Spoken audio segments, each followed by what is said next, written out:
Labdien, Latviešu lasītāji un skatītāji! Krievijas sāktais karš Ukrainā ir radījis daudz iepriekš neiedomājamu seku cilvēkiem visdažādākajās pasaules vietās un visdažādākajos veidos.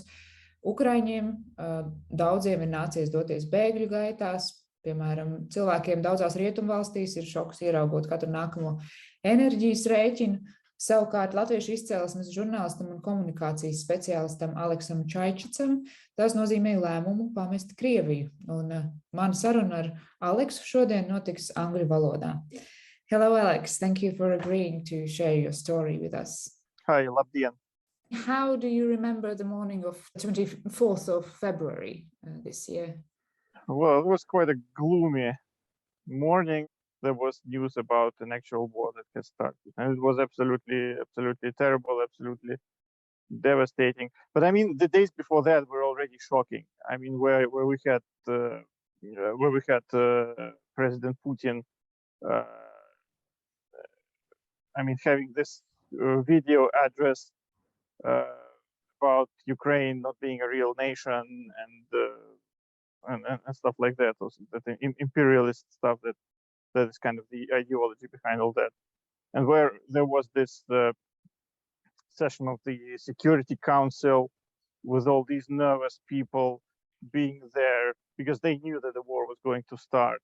And he was like, and it was a terrible, shocking show. I mean, I was watching it with my colleagues at work, and we were all very silent and very terrified. Some new stage of the whole thing started. You said you felt terrified. Terrified about what, personally? It was unknown what is going to happen next. Would they declare a state of military state? Would they, I don't know, make us all go to war? Would they introduce terror inside the country? I mean, it was unpredictable what was going to happen. I was talking to you via email just 4 days later, and already then you had decided to leave Russia. At that point, you were thinking about moving to Latvia with your family. Sounds like you didn't have any second thoughts about it at all. You know, it was morally even more difficult than it was before. I mean, because everybody who pays taxes in Russia, everybody who works in Russia, he is working for the machine. He or she is contributing to that, to the aggression, whether or not he or she supports it. And well, some people are simply, if you can compare it, are chained to what they do. They have nowhere else to go. We had the option to leave, and it was rational for us to do so. How complicated was it to leave the country? At that point in Russia, the COVID restrictions were still active, and you could only leave the country if you are a resident or a citizen of a different country. So we were able to do so, and that's what we did. We jumped on cars and went to Latvia, to Riga, and stayed there for the next months before we then moved on to Germany. I got a job offer in Germany, and I'm now here. Latvia is kind of the new base for us. So if we go there on holidays, we have got family there, and so that's kind of the new home for us. We are Latvians, even though I may not speak Latvian well enough, but that's our country now, our only country and our only state, our only government that we kind of associate with. Because I have people who I voted for sitting in the Latvian parliament or sitting on behalf of Latvia in the European Parliament, people who I voted for and who represent me. But I don't have people representing me in the Russian State Duma because there's no elections in Russia. And that's kind of the difference. how Russia treats us and how Latvia treats us. Did your friends and colleagues understand your decision in Russia and your position against the war? Most of my friends are also against the war, and they kind of basically share my opinion, but most of them, there's this phenomena that people are not free to talk and not free to express their opinions, except for face to face and very privately, because people are afraid. People have this how do you call it, Stockholm syndrome, where they are so much afraid and so much dependent on the regime that they do not dare to speak up, and they start inventing explanations why what is going on is right, why what is going on has to be tolerated. Western media often uses or talks about Russian mentality and imperialistic upbringing and all that. Do you think, is there really an overwhelming imperialistic upbringing, or is the society in Russia much complex than that? Definitely is complex, and there is the imperialistic upbringing. Russia is a very arrogant nation. It is kind of, it loves itself and is not critical towards itself. Those are the roots of that support that is there for the war. Ukraine also plays a special role for Russia, because it is kind of plays a big part in how Russians view themselves, in how they view their culture and their literature. So there's Kyiv as the kind of mother of the Russian cities, and there's Mykolai Gogol, the Ukrainian writer, who is also at the same time a big part of Russian literature. So they feel attached to Ukraine sometimes in an unhealthy way. They do not feel attached like that to Belarus, for example, or to Latvia.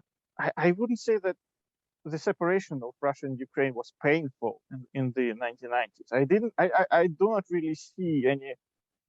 I don't remember any big nostalgia for, we have to get Crimea back, or we have to get Kyiv back.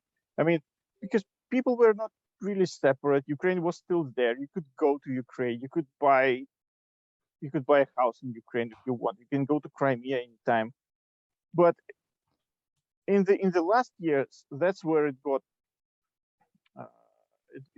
stronger and stronger. This imperialist feeling and this sick desire to get Ukraine back. Is that the leadership issue then? I would say it's a leadership issue to a large extent, because people didn't care. People didn't care up until the leadership made them care. Then came the desire of the Russian leadership not to let Ukraine integrate with Europe, while Russia was not able to do so, while Russia became so corrupt and so authoritarian that for Russia it was not possible to go the Western way, because that would mean dismantling the regime, that would mean threatening the corruption and the wealth of the Russian leadership. They could not go that way. Ukraine could, and this is where the crack started. Is there a hope for Russian society to change, to overthrow the regime or to stand against it? Because I've talked to two sides of the view. One are saying, unless you are in Russia, you cannot judge anyone for not going out in the streets and protesting against it, because you're just going to end up in jail. And then there are the ones that are saying, as long as society is so reluctant to take a stance, there is no chance for a change, and you can blame yourself.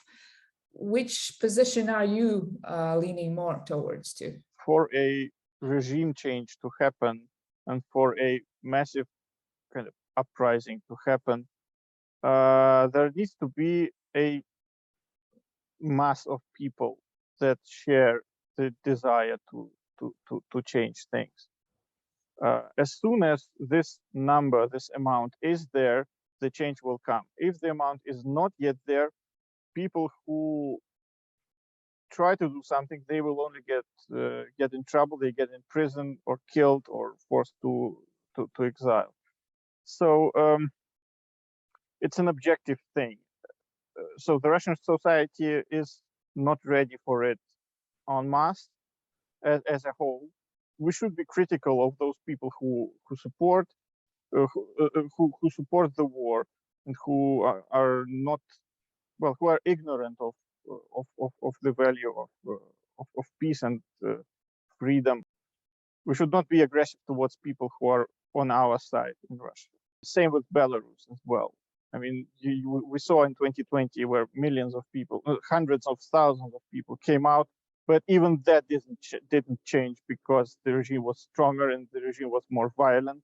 Talking about the war itself, there seems to be no signs for the end of the war at the moment. When or in what circumstances will Russia stop, do you think? What's your version? Everything is now in the hands of the Ukrainian military. Only Ukrainian military victories will have an effect, both on on the aggressiveness of Russians and on the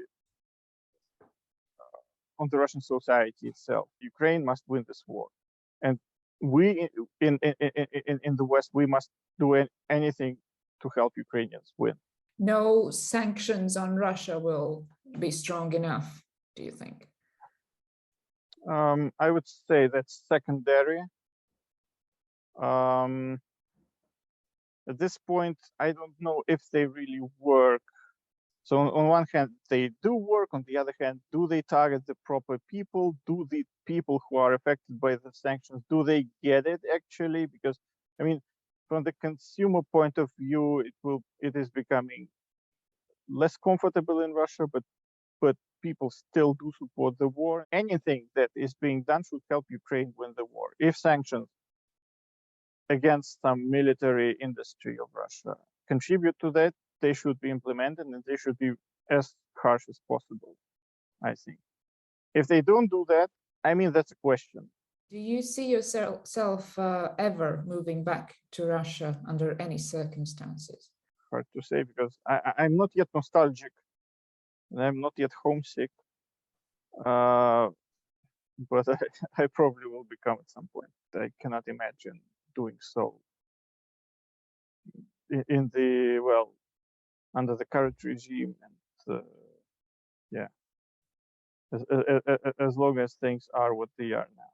Thank you very much for your time and your sharing your story with us. Thank you. Paldies.